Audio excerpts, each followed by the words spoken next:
Então, começando aqui mais um programa Nossa Língua, dessa vez no Instagram, um programa sobre diversidade linguística, diversidade cultural, sempre com um convidado muito especial, toda quinta-feira, e hoje estamos aqui com a Marta Molina. Boa tarde, Marta.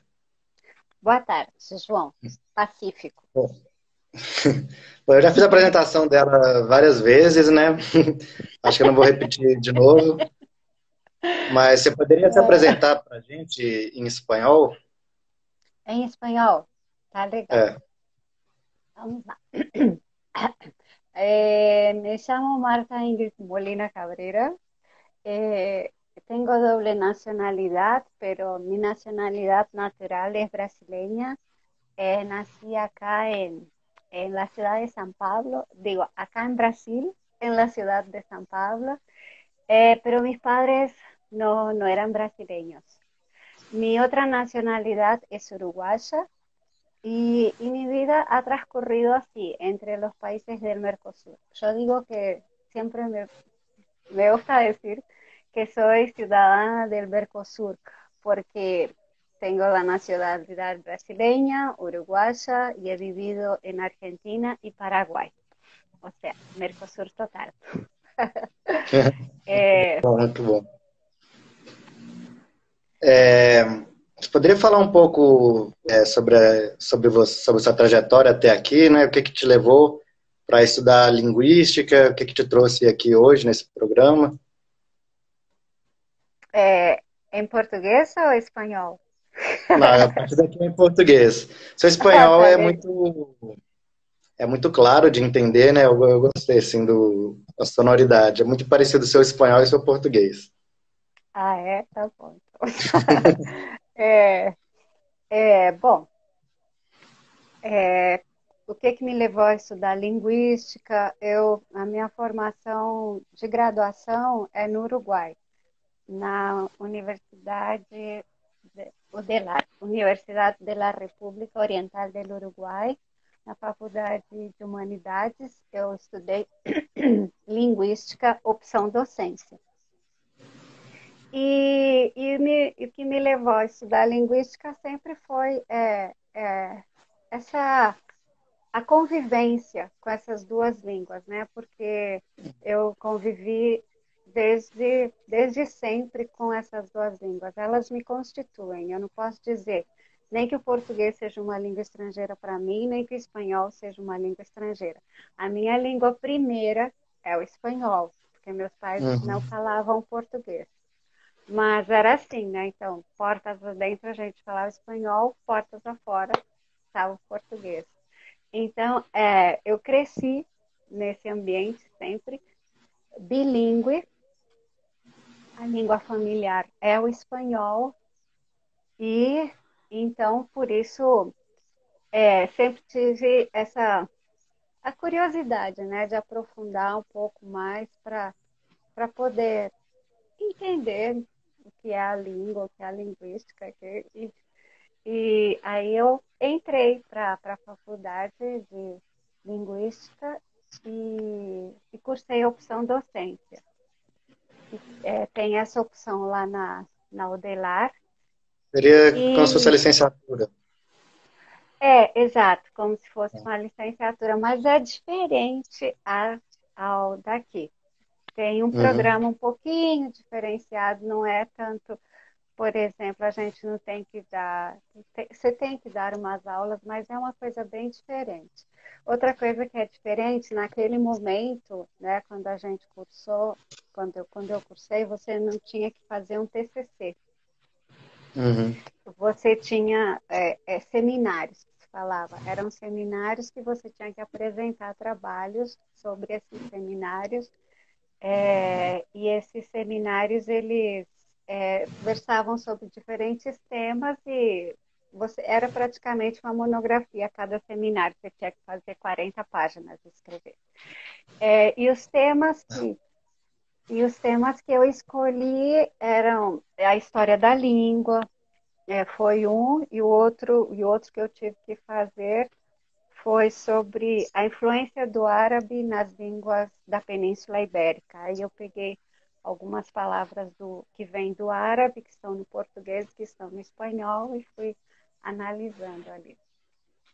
Legal.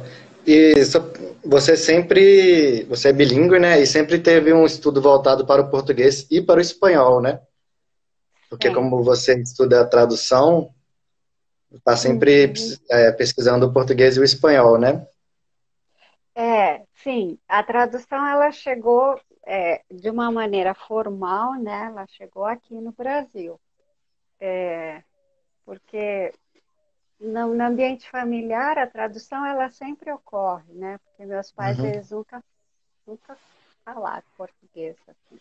Eles sempre falavam um portunhol lá Ah, e sim, e fora de casa, né? Dentro de casa sempre foi o português. ah, E sempre foi o espanhol. o espanhol é E dedicado. então, o espanhol é uma língua familiar.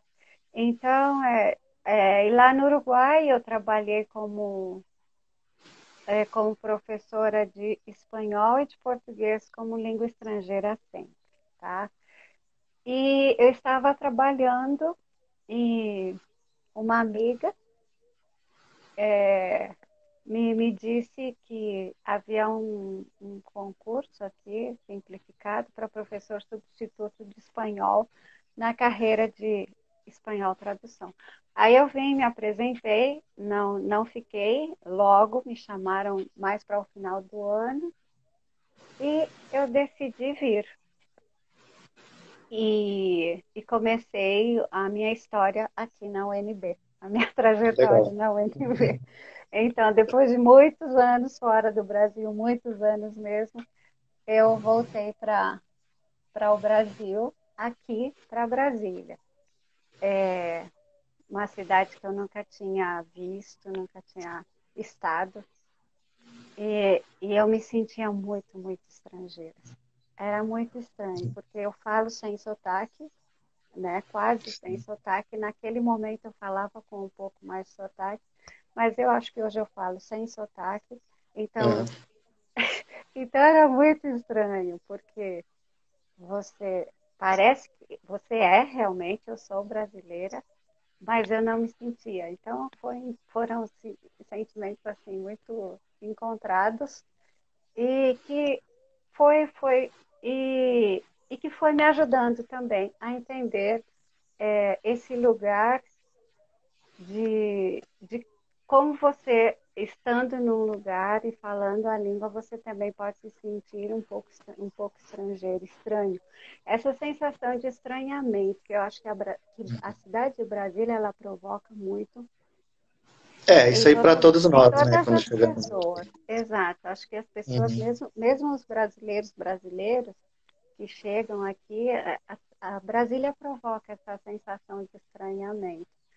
E é interessante a gente ver essa sensação de estranhamento. É, E aí tá, aí começou a minha história formal com a tradução, que eu comecei como professora substituta em letras tradução e terminei o contrato. Quando terminei, eu estava pensando se eu voltava, se eu não voltava, eu aprovei no mestrado de tradução em espanhol, tradução, tradução. E o meu projeto foi com sim. espanhol.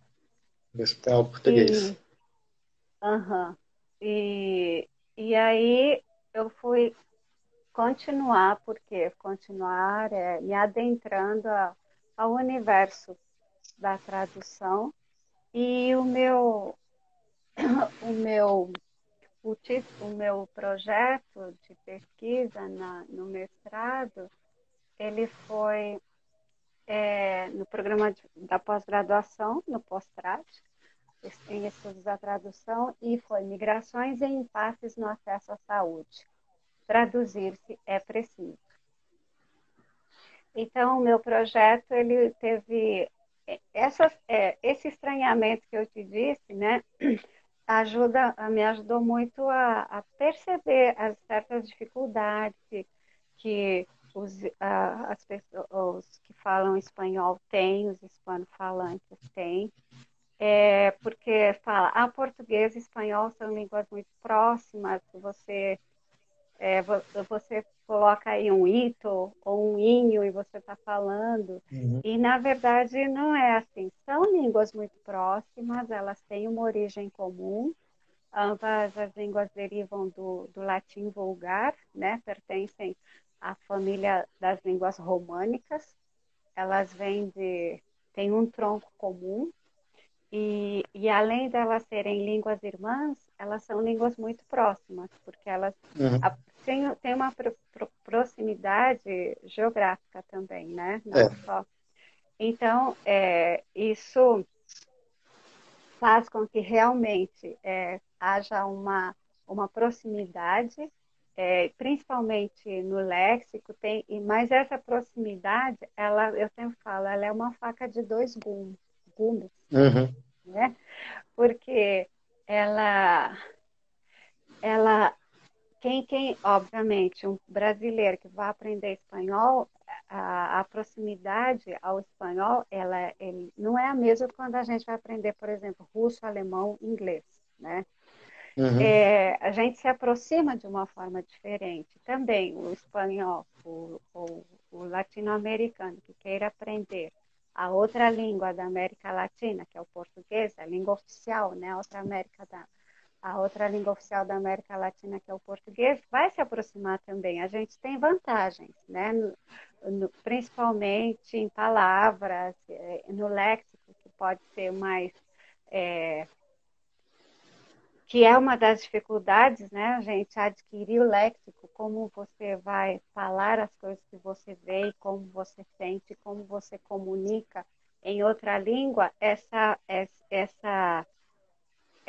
facilidade, essa vantagem, diríamos, não sei se é uma facilidade, essa Mas o vantagem, léxico ele pode ser traiçoeiro também, né? Porque você tem pois é, basicamente o mesmo vocabulário e a mesma palavra vai ter sentidos diferentes nas duas línguas.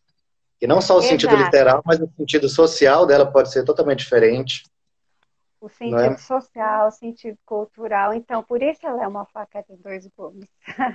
Porque Né? ela tem, por isso, porque ela tem essa aparente facilidade, mas que depois dessa aparente facilidade ela pode, né, que ela vai, mas ela pode acabar se tornando uma uma barreira, né, dificultar realmente a compreensão, o entendimento ali, o diálogo, que ele possa fluir e que a gente possa construir ali uma interação real e que eu possa entender aquilo que você está querendo me dizer e você entender aquilo que eu estou querendo te dizer. A gente criar essa zona de intercompreensão, né? E a tradução é Então, sempre uma tradução cultural, né? Não só linguística. totalmente, Você né? A traduz tradução, uma língua para outra. a tradução ela, ela permite que a gente amplie a nossa forma de ver o mundo, porque você fala, olha, isso daqui como se diz, olha, que interessante. Então vai mostrando outra percepção da realidade, porque a realidade é uma, mas as percepções são atravessadas pela cultura, né? E pela construção dialógica que a gente faz dos sentidos e do que a gente está querendo, dos conceitos e dos termos. É tudo dialógico e construído ali numa interação social, né? Uhum. Então, a tradução, ela tem essa coisa interessante, desafiadora também, de poder fazer com que a gente busque uma forma de dizer aquilo que a nossa língua às vezes não tá, Legal. ela não tem essa percepção. Aí a gente busca dentro da própria língua como se diz isso, para poder chegar a esse diálogo, porque a tradução, eu acho que também ela pode funcionar é, como um diálogo, né? Ela é um diálogo entre culturas, entre línguas e como que a gente consegue ampliar e fazer com que uma língua diga aquilo que ela às vezes não está preparada para dizer, mas ela pode dizer. Então, é isso. É. Então, nesse, nesse projeto do mestrado, que ele continua agora no doutorado, eu continuo com o mesmo projeto, ampliando esses termos, porque o mestrado eu entrevistei e tive contato com os hispanofalantes e perguntei das dificuldades, e aí surgiram vários tipos de dificuldades. Por exemplo, dificuldades no nível fonético, às vezes a palavra ela se escreve praticamente igual, mas o acento muda. Então, a diferença de acento da acentuação já provocou dificuldades. E também termos, né? Termos que são usados para um certo sintoma, porque foi o A meu... questão da saúde, né? Uma A tradução questão mais na da... área da saúde. Isso, a tradução na área da saúde e com como que eu posso dizer os sintomas que eu estou sentindo para que eu possa ter um bom diagnóstico, né? Ser bem diagnosticada para que eu possa ter um bom tratamento, né? Então, Uhum. isso foi o que me motivou, a dificuldade de não poder comunicar e não poder entender e nem me fazer entender o que eu estou sentindo, e que é a dor, que a dor ela também, ela é simbólica, a língua é simbólica, a dor é simbólica e ela é muito cultural. Então, como é que eu vou dizer isso? Como é que eu vou me dizer? Por isso, traduzir-se é preciso. A gente precisa se traduzir ali, nesse espaço de atenção, para que eu possa ser entendido e possam me entender. Então, é por aí que vai que foi a pesquisa e que ela continua. Hoje, a linha de pesquisa é no léxico e terminologia. O meu orientador é o professor Dr. Abdelak Haski. Ele está nessa área, né, de É bem léxico e interessante toda essa área terminologia. da tradução, da pesquisa, né? Mas eu queria voltar aqui alguns passos atrás, falar um pouco sobre a língua espanhola, que é, junto com o Uhum. português, a sua língua materna, né? É. O espanhol é a segunda língua mais falada no mundo, né? E a gente sabe que é falada em muitos países, mas não tem muita dimensão do tamanho que é isso. Você sabe dizer quantos e quais países falam espanhol? Eu não sei se quais, mas quantos sim. Como você disse, ela é a língua oficial em 20 países. E tem 20? mais de 20. E tem mais de 400 milhões de pessoas que têm como a língua materna espanhol, tá? Como você disse, depois do chinês, é a Uhum. segunda língua mais falada Como língua materna, né? como língua E materna. E os países que falam, olha, da América Latina, tirando o Brasil, todos os outros países, e algum no Caribe aí já também tem vários países que falam espanhol no Caribe, mas também tem o francês e o inglês em algumas ilhas, né? uhum. É, e na África tem a Guiné Equatorial, que fala espanhol. Então, o espanhol está por aí, em É. vários lugares. E você fala que é cidadã do Mercosul, né? Cidadã latino-americana. Você sente muita diferença entre o espanhol falado no Uruguai, Argentina, Chile, Bolívia? Como você vê essa diferença, essa diversidade? é muito diverso, assim, né? Porque a variação linguística, ela faz parte até de uma cidade mesmo, né? A variedade linguística, ela faz parte até, a gente pode ir do micro ao macro. A gente chegando que nos é mais próximo e conhecido, pegando Brasília, né?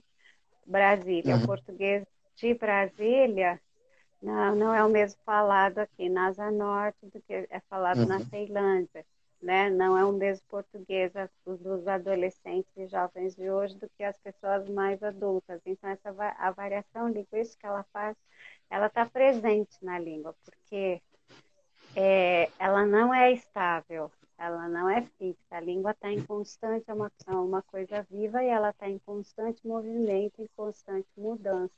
Então, para que a gente isso que se dá numa cidade, depois a gente pode ir para os estados e para os países, isso que se dá aqui, o português, por exemplo, falado no Rio Grande do Sul, não é o mesmo português falado no Rio de Janeiro, nem no Rio Grande do Norte, né? É o mesmo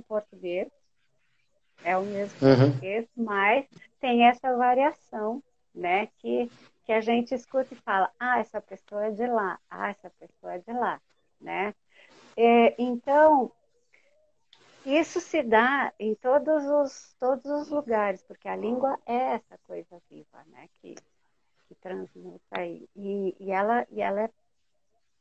E também, obviamente, isso vai se dar nos países de fala espanhola, castelhana, que foram colonizados pela Espanha.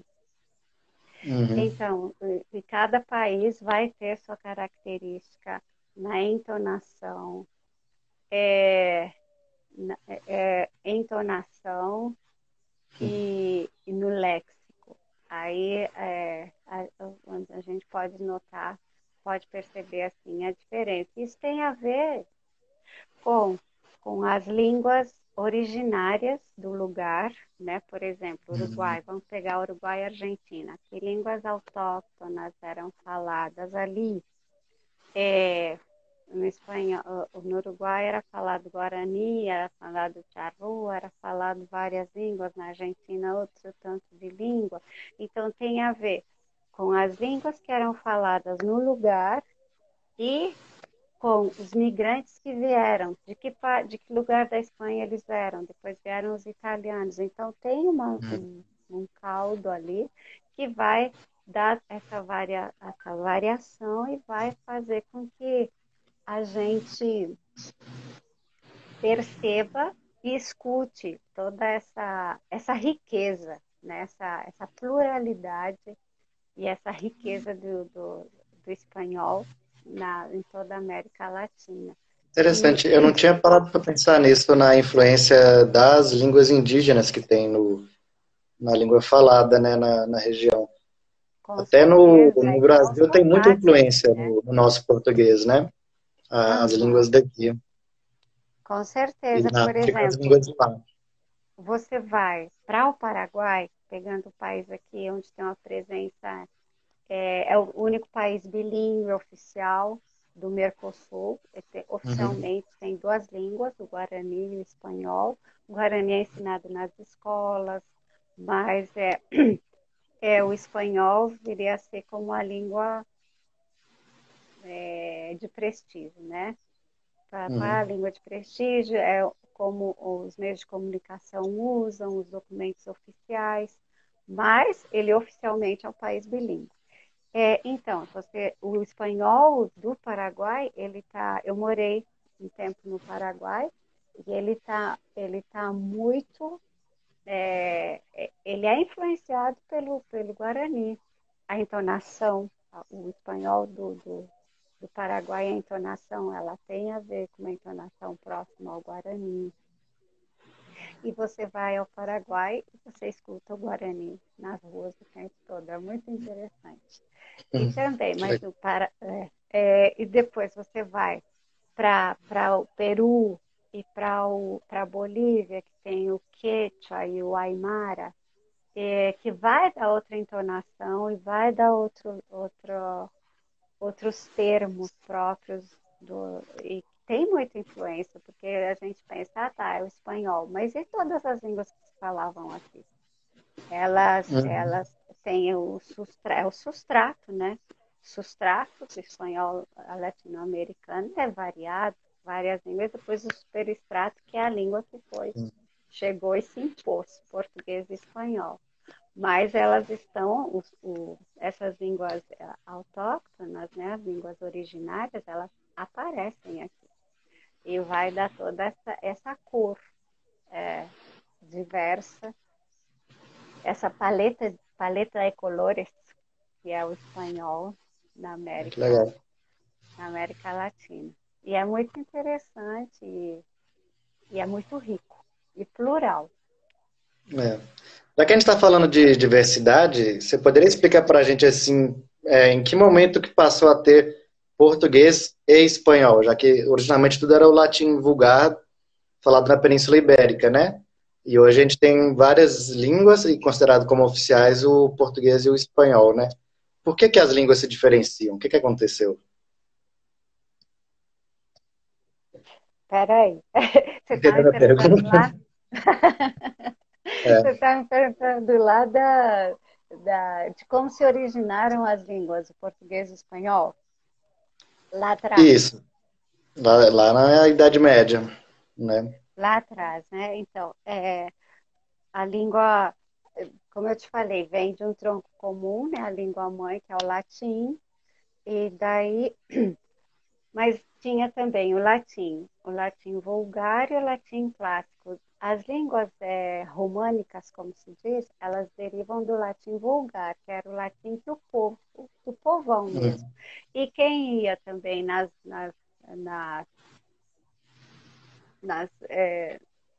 como se diz, quem ia colonizar eram os soldados, era o povo, Uhum. que não falava o latim clássico. Então, e também teve que ver com todo esse jogo, porque na Península Ibérica não é que ninguém não falava nada antes que Dos aparecesse substratos, né?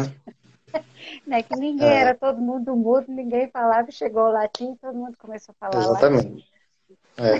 Né? Então, tinham várias línguas ali que foram também o mesmo processo, é o mesmo processo sempre.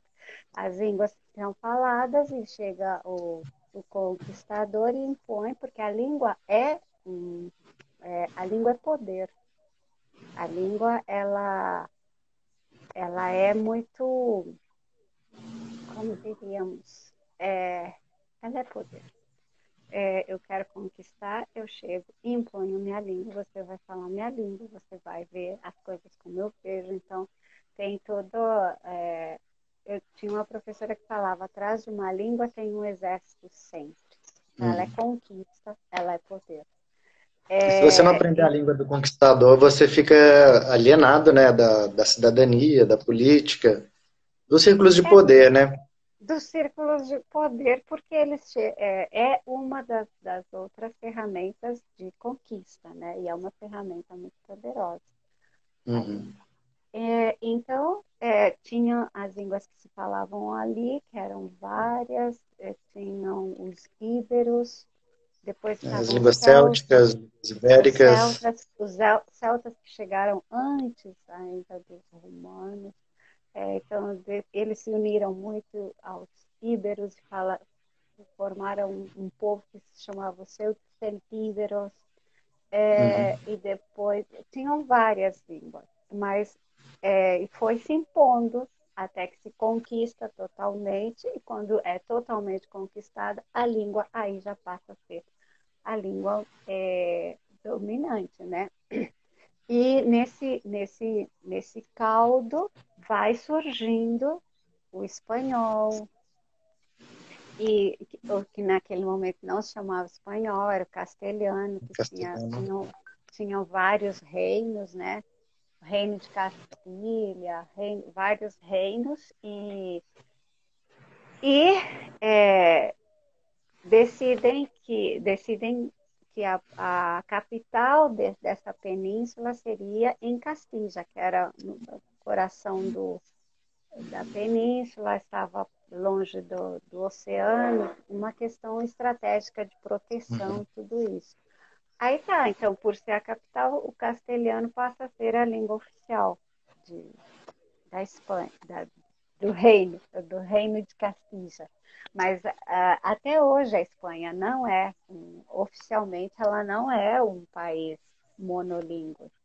Uhum. Ela é um país onde se falam, tem 4 línguas oficiais, que é o galego, o, o basco, o catalão e o castelhano. É. E Inclusive, começa, o espanhol castelhano é próximo do português, mas a língua irmã do português é o galego, né? é o galego. Antes se falava galaico-português. Aham. Galaico-português, e o galego ele é muito mais próximo ao português do que ao espanhol. Se o Uhum. espanhol já o espanhol é próximo, o galego é um pouquinho mais próximo. E depois tem o catalão, que é a língua oficial da Catalunha, e o basco, que também é língua oficial do Língua espanhol, latina, no caso, né? mas que não pertence às línguas latinas. É uma língua antiguíssima e que está ali, mas ela não pertence ao tronco das línguas latinas. E ela influencia também a formação do castelhano, a formação do espanhol, tem influência do basco também. E é assim como vai se dando esse jogo, esse, Uhum. esse jogo na A gente formação falou das muito de línguas. diferença, queria falar um pouco de semelhança. Você acha que existe uma identidade latino-americana e você acha que o Brasil, o brasileiro, pertence a essa identidade latino-americana? João, não é uma pergunta fácil, não, viu? Isso aqui dá para a gente discutir muito. Então, porque, olha, existe uma identidade latino-americana, como a gente definiria, né? Isso dá para discutir bastante, né? Porque a gente realmente, como eu digo, a América Latina, ela é tão plural que a gente, para começar a falar em identidade no singular, não dá. Hum. São identidades. Nós mesmos, como pessoa, construímos identidades. Você não é o mesmo João que está conversando comigo aqui. Não é o mesmo João que vai conversar com a tua mãe, com teu pai, ou que você vai conversar com o professor, vai conversar com o reitor da universidade. Então, são identidades. Nós somos formados por identidades. Nós somos seres complexos, e essa complexidade ela também está refletida na nossa identidade. E quando a gente se falar de identidade individual é complexo, imagina a complexidade de você falar da identidade de um continente, né? América Latina. Existe uma identidade? Eu acho que existem identidades latino-americanas. Porque nós somos conformados por três troncos, né? Forma a nossa suposta identidade. A nossa nem identidade, forma o nosso povo, que são os povos originários, que estavam aqui com suas línguas, sua visão de mundo, sua ciência, sua sabedoria, sua filosofia, tudo. Tem. Aí vieram os europeus também, com sua língua, ciência, visão de Hum. mundo, sabedoria, tudo, e os africanos, que também trouxeram sua língua, e tudo isso nos conforma a nós como latino-americanos. Esses três troncos, todos nós temos um pouco, pode ser um pouco menos, um pouco mais, mas nós, latino-americanos, somos conformados por esses três troncos. E então, falar, existe uma. identidade latino-americana, eu acho que existe as identidades latino-americanas plurais, como nós somos plurais. E existe algo, sim, que nos une, assim, né? Que esses três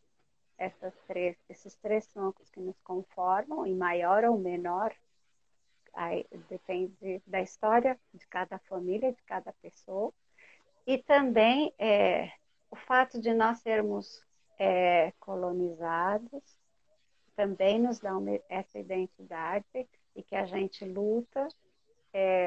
Estamos em processo, a gente estava, né, num processo, acho que agora está um pouco interrompido, de decolonização, da gente poder se ver e se encarar e começar a nos olhar com os nossos próprios olhos, com um olhar menos do colonizador, a gente estava se descobrindo.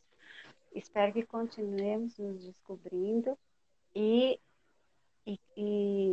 criando constantemente essa identidade que está em movimento. E eu acho sim, que a gente tem que construir, tem que se olhar, mas acho que nós somos pensados para não nos olharmos entre nós, os latino-americanos, estamos pensados para olhar para o norte, Europa ou Estados Unidos, e não nos olharmos. Eu acho que a gente tem que se olhar e ir construindo cada vez com mais orgulho, com mais prazer e com mais vontade a nossa identidade, que temos, mas ela é plural. Interessante, eu gostei disso. Você, atualmente, além de tradutora, você também é professora de espanhol, não é? Sim, eu sou primeiro professora. Primeiro professora, espanhol E e português. depois eu sou tradutora. Depois eu sou tradutora, mas primeiro professora. Você tem uma dica aí para quem quer aprender espanhol? Aliás, primeiramente, por que é importante aprender espanhol? Eu Ou acho não que é? é muito, muito, muito importante, exatamente por isso, por esse processo de decolonização que a gente precisa entender e precisa viver. Então, a gente precisa se olhar, precisa saber o que está acontecendo na ciência, na cultura, nas artes. A gente sabe muito mais do que acontece culturalmente ou cientificamente nos países do norte do que o que a gente está fazendo. E a gente faz muita coisa, João, só que a gente nem sabe. Não é divulgado, nem entre nós mesmos a gente sabe. Para ter acesso é mais difícil. Você quer publicar, logicamente, a língua hegemônica é o inglês, não tem como, né? Cada período da história teve uma língua, a gente vive hoje nesse período da história que é o inglês. O inglês é importante? É. Por quê? Porque a gente vive agora. Daqui uns anos vai saber que outra língua será a língua, Uhum. a língua de prestígio total, né? Então, se você quer publicar algo, para que tenha maior visibilidade, você tem que publicar em inglês. E a gente aceita muito isso. Então, a gente teria que militar mesmo. Vamos publicar no português e espanhol, pronto, que também seja línguas que se circule o conhecimento. Circule o conhecimento, circule a cultura. Que circule as artes. Interessante. Circule tudo, não Tem somente uma coisa interessante que ontem eu estava assistindo um filme mexicano. Acho que é a primeira vez que eu vi um filme mexicano na minha vida, assim. E difícil, né, de entender. eu vi toda uma cultura, assim, muito, muito estranha para mim, muito próxima por ser latino-americana, mas também muito estranha por ser uma coisa que eu não conheço. Tipo, nos filmes americanos que eu vejo, falam sobre a cultura mexicana, mas não do jeito que eu vi, do jeito que eu pude conhecer, né? E daí depois eu fiquei pensando, nossa, onde que eu posso achar mais filmes mexicanos? Eu não sei, eu não conheço nenhum para sair procurando. E é esse processo de colonização da cultura, né, que a gente vive. Os americanos, vez ou outra, vão te sugerir alguma música latina, algum filme latino, mas se não for isso, você não fica sabendo, geralmente, né? Se olhar a grande mídia assim, Não, geralmente é uma coisa que é muito voltada para os Estados Unidos, principalmente, e outros países do norte. inclusive eu concordo com você. É muito difícil a gente ter acesso a produção cultural que não seja a dos Estados Unidos, e é muito forte, pelo menos para nós aqui da América Latina. É muito forte, inclusive para você ter acesso para a, a cultura europeia. Não é, você não tem essa profusão de oferta. Se você sai dos países Inglaterra, França alguma coisa, Espanha alguma coisa. E se eu quero ver um filme, sei lá, da Croácia? É Europa. Eu quero Uhum. ver um filme da Romênia. Eu quero ver um filme da Eslovênia. É muito difícil. É, então, essa globalização, ela quer deixar tudo igual. E nós não somos. Somos plurais. É muito importante a gente respeitar. Porque na diversidade tem uma riqueza tão grande. Eu acho que a força do nosso continente latino-americano é a diversidade. É o que nos faz fortes. É essa mistura, essa mescla que dá essa força para a gente seguir. Porque olha que a gente passa por coisas difíceis e a gente está aqui. Eu estava lendo que os processos de colonização, nenhum foi tão brutal quanto o do nosso continente. Porque eles Uhum. arrasaram com as culturas que estavam aqui. E a gente hoje desconhece. Não tem, não sabe qual era a visão indígena. Agora a gente está indo atrás. Mas foram muitos séculos assim. Então, acho que reconhecer a força que a gente tem nessa diversidade é muito importante. E também procurar outros lugares, outros sites que a Netflix ela oferece, mas você é quase tudo estadunidense e também, como você disse, tem algum mexicano no filme, pode inclusive ter um filme que fale sobre México e tal, mas aí o que acontece? É a visão deles sobre como nós somos, ou pensamos, Uhum. ou atuamos. E é muito diferente a visão nossa sobre nós, como Bacurau, um filme fenomenal do Brasil. É o filme brasileiro, feito por brasileiros, com uma visão totalmente diferente. Então, e você conseguir esses lugares é difícil, você procura, e não é fácil. Eu procuro, e depois eu posso mandar para você, você coloca aí, que eu não sei. Mas Uhum. tem links de páginas assim de filmes latino-americanos, Ah, já ouvi falar. de todos os países, é, e que a gente precisa visitar mais. Eu, eu, eu também, eu inclusive. Visitar mais esses lugares. Por exemplo, na Netflix tem algumas séries, que é La Casa de las Flores, que uma aluna me disse, que Jéssica, ela me diz que está assistindo, é uma série mexicana, La Casa de las Olha só. Flores. Depois tem La Casa de Papel, que é mexicana. Não, é espanhola, é espanhola. Ela- É La Casa de Papel. E depois tem Eda, que é um thriller dramático, que é argentino, e Nisman. Então, a Netflix, ela também ela oferece algo assim, pequeno, meio reduzido, mas tem algo. É, mas, por exemplo, no Peru tem uma produção Uhum. importante. Então a gente fica muito. Acho que a gente não confia muito na produção cultural da gente, né? É, Estamos, uma questão a de gente, confiança, estão tão aculturizados assim, né? Que falam, ah, não, o que é bom vem de fora, o que é bom tá lá. E a gente produz, mas não tem não é uma produção tão.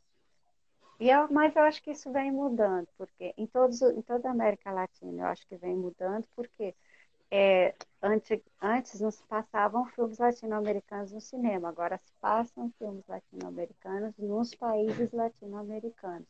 A coisa é que o público vá assistir cada vez mais a esses filmes, a essa produção cultural, pelo menos isso, né, João?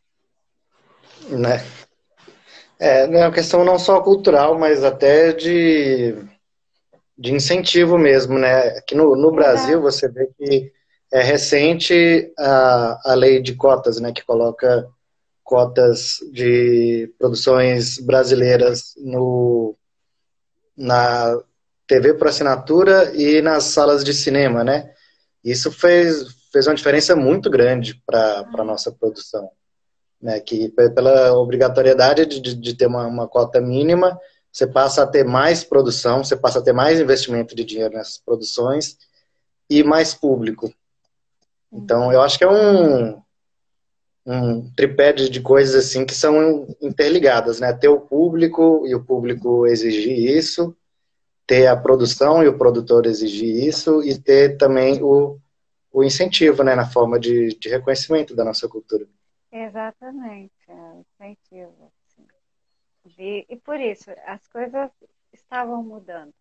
Agora, esperemos que continue Agora tá mudando. complicado. Agora você tem até o ex-ministro da Educação falando que no Brasil só existe um povo, né? Você viu isso aí? Não, eu ouvi, como é que foi?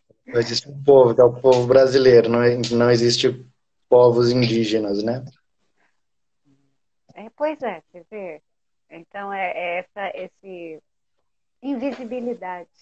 Você invisibiliza uma população enorme. Como o Ariel falou na palestra dele, né? O Brasil não é um país monolíngue. Tem mais de 200 línguas ao redor, não. Ao redor de 200 línguas que são faladas no Brasil. E como é que você invisibiliza toda essa população?